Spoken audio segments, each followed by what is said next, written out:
Hello guys, আজকে পটলের দু পেঁয়াজি কীভাবে বানায় সেটা আপনাদের দেখাবো।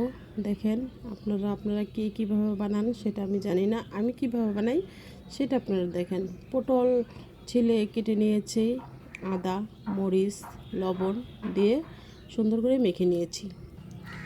মেখে নিয়ে এখন মোটামুটি 10-15 মিনিট রেখে দেব ঢেকে। তারপরে কেটে নিয়েছি পেঁয়াজ কুচি, সাথে কাঁচামরিচও আছে, অল্প করে কেটে নিয়েছি যে যেরকম ঝাল খান। দেখেন, এখন কড়াইতে তেল দিয়ে দিয়েছি। এখন এগুলোর ভিতরে পটলগুলি ভেজে নেব সুন্দর করে। এগুলোকে আমি খুব সুন্দর করে দিয়ে দিয়েছি। এখন আস্তে আস্তে ভেজে নেব, আস্তে ভাজবো, কারণ পটলগুলো যেন সিদ্ধ হয় সে কারণে। এক পিঠ ভাজা হয়ে গেছে, এখন আরেক পিঠ ভাজতেছি। এখন ভাজা হয়ে গেছে, পেঁয়াজগুলো সুন্দর করে এখন ভেজে নিব। পেঁয়াজগুলো হালকা লালচে বাদামি রঙের হয়ে গেছে। এখন এখানে আদা, জিরা বাটা সব কিছু অ্যাড করে নিব। খাসি মশলা, লবণ, যা যা লাগে সব নিয়ে নিয়েছি। আপনি চাইলে সাথে একটু নুডলসের মশলা দিতে পারেন, সেটি আরও টেস্ট হবে, অনেক মজা হবে।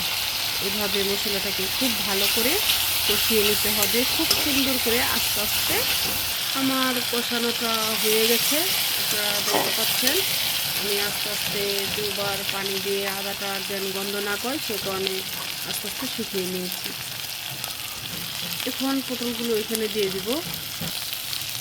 এটাকে দিয়ে আস্তে আস্তে এটাকে খুব ভালো করে নাড়াচাড়া করে নিব, কারণ এটার সাথে যেন মশলাগুলি খুব সুন্দর করে মিক্স হয়।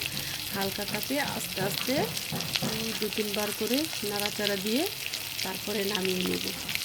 দেখেন, এটাকে আমি প্রায় 5 মিনিট পর্যন্ত আস্তে আস্তে জাল করে নিয়েছি।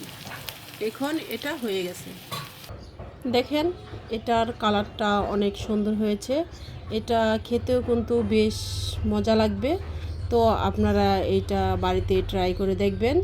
আসলে অনেক মজাদার সুস্বাদু খাবার, অল্প খরচে খুব ভালো একটা খাবার, পটলের দু পেঁয়াজু।